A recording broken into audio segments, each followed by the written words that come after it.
Praise the Lord. Greetings to you all in the name of our Lord and Savior Jesus Christ. Today's Bible verse, the book of Isaiah chapter 53 verse 12. He took the place of many sinners and prayed that they might be forgiven. ಏಷಾಯನ ಪ್ರವಾದನೆಯ ಗ್ರಂಥ 53ನೇ ಅಧ್ಯಾಯ 12ನೇ ವಚನ.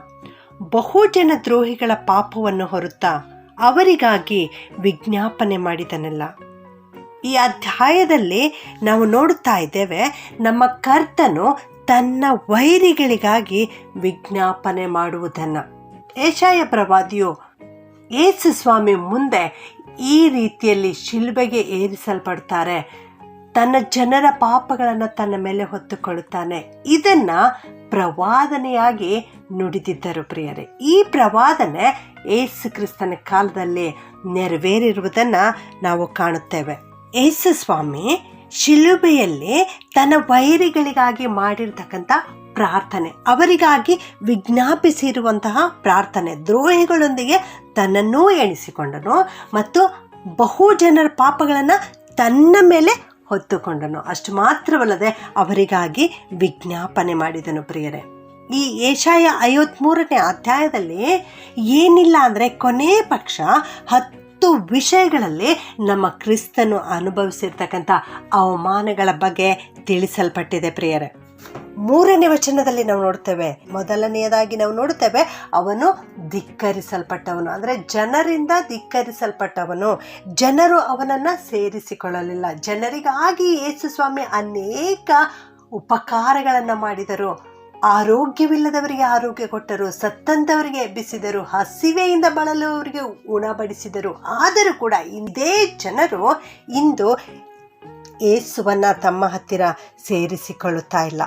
ಎರಡನೆಯದಾಗಿ ನಾವು ನೋಡ್ತೇವೆ, ಅವನು ಸಂಕಷ್ಟಕ್ಕೊಳಗಾದವನು. ಯಾವ ಒಂದು ತಪ್ಪು ಮಾಡದೆ ಹೋದಾಗ್ಯೂ ಕೂಡ ಆತನನ್ನು ಶಿಲುಬೆಗೆ ಹಾಕಿದ್ದಾರೆ. ಅವನು ಕಷ್ಟಕ್ಕೆ ಒಳಗಾಗಿದ್ದಾನೆ.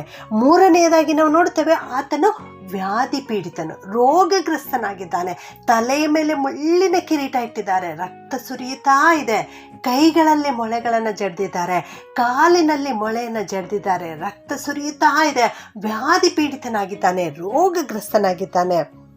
ನಾಲ್ಕನೆಯದಾಗಿ ನಾವು ನೋಡ್ತೇವೆ, ಜನರು ಮುಖವನ್ನು ಓರೆ ಮಾಡಿಕೊಳ್ಳುವ ಧಿಕ್ಕಾರಕ್ಕೆ ಒಳಗಾಗಿದ್ದಾನೆ. ಜನರು ಯೇಸು ಸ್ವಾಮಿಯನ್ನು ಕಂಡು ಇನ್ನೂ ನೋಡಬೇಕು ಎಂದು ನೋಡುತ್ತಾ ಇಲ್ಲ. ಆದರೆ ಆತನ ಮುಖವನ್ನು ನೋಡಲಿಕ್ಕೆ ಇಷ್ಟವೇ ಇಲ್ಲ ಎನ್ನುವ ರೀತಿಯಲ್ಲಿ ಮುಖವನ್ನು ಬೇರೆ ಕಡೆಗೆ ತಿರುಗಿಸಿಕೊಳ್ಳುವಂತಹ ಅವಮಾನಕ್ಕೆ ಆತನು ಒಳಗಾಗಿದ್ದಾನೆ ಪ್ರಿಯರೇ.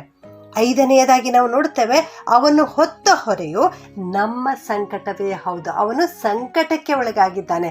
ಅವನು ಯಾವ ತಪ್ಪು ಮಾಡಿಲ್ಲ, ಆದರೆ ನಾವು ಮಾಡಿರ್ತಕ್ಕಂಥ ತಪ್ಪುಗಳನ್ನು ಆತನು ತನ್ನ ಮೇಲೆ ಹೊತ್ತುಕೊಂಡಿದ್ದಾನೆ. ಆರನೆಯದಾಗಿ ನಾವು ನೋಡ್ತೇವೆ, ಅವನು ದೇವರಿಂದ ಬಾಧಿತನು. ಜನರು ಯೇಸು ಸ್ವಾಮಿಯನ್ನು ಶಿಲುಬೆಗೆ ಹಾಕಿಸು ಎಂಬುದಾಗಿ ಕೂಗ್ತಾ ಇದ್ದಾರೆ. ಯೇಸು ಸ್ವಾಮಿಯನ್ನು ಶಿಲುಬೆಗೆ ಹಾಕಿ ಆತನನ್ನು ಸಾಯಿಸಿ ಬಿಡಬೇಕೆಂಬುದಾಗಿ ಜನರು ಬಯಸ್ತಾ ಇದ್ದಾರೆ. ಆದರೆ ಅದು ಯೆಹೋವ ದೇವರ, ತಂದೆಯಾದ ದೇವರ ಚಿತ್ತವೂ ಕೂಡ ಅದೇ ಆಗಿದೆ, ತಂದೆಯಾದ ದೇವರ ಸಂಕಲ್ಪವೂ ಕೂಡ ಅದೇ ಆಗಿದೆ. ಅವನು ದೇವರಿಂದ ಬಾಧಿತನಾಗಿದ್ದಾನೆ. ದೇವರು ಜನರ ಪಾಪಗಳನ್ನು ಆತನ ಮೇಲೆ ಹಾಕಿ ಆತನನ್ನು ಸಾಯಿಸುತ್ತಾ ಇದ್ದಾರೆ. ಮಾನವರು ಪಾಪ ಮಾಡಿದ್ದಾರೆ ಅಂದರೆ ಮಾನವರ ರಕ್ತವೇ ಸುರಿಸಬೇಕಾಗಿತ್ತು. ಆದುದರಿಂದ ಮಾನವರ ಪಾಪವನ್ನು ಆತನ ಮೇಲೆ ಹೊರಿಸಿದ್ದಾರೆ ಪ್ರಿಯರೇ. ದೇವರಿಂದ ಆತನು ಬಾಧಿತನಾಗಿದ್ದಾನೆ. ಏಳನೆಯದಾಗಿ ನಾವು ನೋಡ್ತೇವೆ, ಅವನು ಪೆಟ್ಟು ತಿಂದವನಾಗಿದ್ದಾನೆ. ಹಳೆ ಒಡಂಬಡಿಕೆಯಲ್ಲಿ ನಾವು ನೋಡ್ತೇವೆ, ತಪ್ಪು ಮಾಡಿದವರಿಗೆ ಚಡಿಯೇಟುಗಳನ್ನು ಹೊಡೆಯಬೇಕೆಂಬುದಾಗಿ. ಇಲ್ಲಿ ಯೇಸು ಸ್ವಾಮಿ ಯಾವ ತಪ್ಪೂ ಮಾಡಿಲ್ಲ. ಆತನ ವಿರೋಧವಾಗಿ ಅನೇಕ ಸುಳ್ಳು ಸಾಕ್ಷಿಗಳನ್ನು ಹೇಳಿದರೂ ಕೂಡ ಅವು ಯಾವುವೂ ಒಂದಕ್ಕೊಂದು ಸರಿ ಬೀಳಲಿಲ್ಲ. ಆದಾಗ್ಯೂ ಕೂಡ ಏಟುಗಳನ್ನು ಯೇಸು ಸ್ವಾಮಿಗೆ ಹೊಡೆದಿದ್ದಾರೆ ಪ್ರಿಯರೇ. ಪೆಟ್ಟು ತಿಂದವನಾಗಿದ್ದಾನೆ. ಎಂಟನೆಯದಾಗಿ ನಾವು ನೋಡ್ತೇವೆ, ಅವನು ಕುಗ್ಗಿಸಲ್ಪಟ್ಟವನು, ಧಿಕ್ಕಾರಕ್ಕೆ ಒಳಗಾದವನು, ಅವಮಾನಕ್ಕೆ ಒಳಗಾದವನು. ಒಂಬತ್ತನೆಯದಾಗಿ ನಾವು ನೋಡ್ತೇವೆ, ಯೆಹೋವ ದೇವರು ನಮ್ಮೆಲ್ಲರ ದೋಷ ಫಲವನ್ನು ಆತನ ಮೇಲೆ ಹಾಕಿದ್ದಾರೆ ಎಂಬುದಾಗಿ. ಮಾನವರು ತಪ್ಪು ಮಾಡಿದ್ದಕ್ಕಾಗಿ ನಮ್ಮ ದೋಷ ಫಲವನ್ನು ಯೆಹೋವ ದೇವರು ಅವನ ಮೇಲೆ ಹಾಕಿದ್ದಾರೆ ಪ್ರಿಯರೇ. 10ನೇದಾಗಿ ನಾವು ನೋಡ್ತೇವೆ, ಅವನು ಬಾಯಿ ತೆರೆಯಲಿಲ್ಲ ಎಂಬುದಾಗಿ. ಇಷ್ಟೆಲ್ಲ ತಪ್ಪುಗಳನ್ನು ಯೇಸುಸ್ವಾಮಿಯ ಮೇಲೆ ಹೊರಿಸ್ತಾ ಇದ್ದಾರೆ.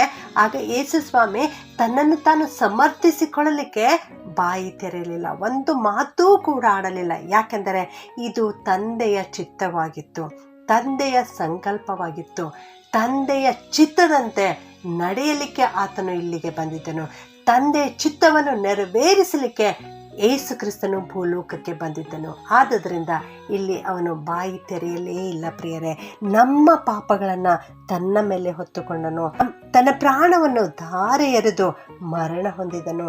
ದ್ರೋಹಿಗಳೊಂದಿಗೆ ತನ್ನನ್ನೂ ಎಣಿಸಿಕೊಂಡನು, ಅವರಿಗಾಗಿ ವಿಜ್ಞಾಪನೆ ಮಾಡಿದನು. ತನ್ನನ್ನು ಶಿಲುಬೆಯ ಮೇಲೆ ಹಾಕಿರ್ತಕ್ಕಂಥವರಿಗಾಗಿ, ತನ್ನ ವೈರಿಗಳಿಗಾಗಿ ವಿಜ್ಞಾಪನೆ ಮಾಡಿದನು.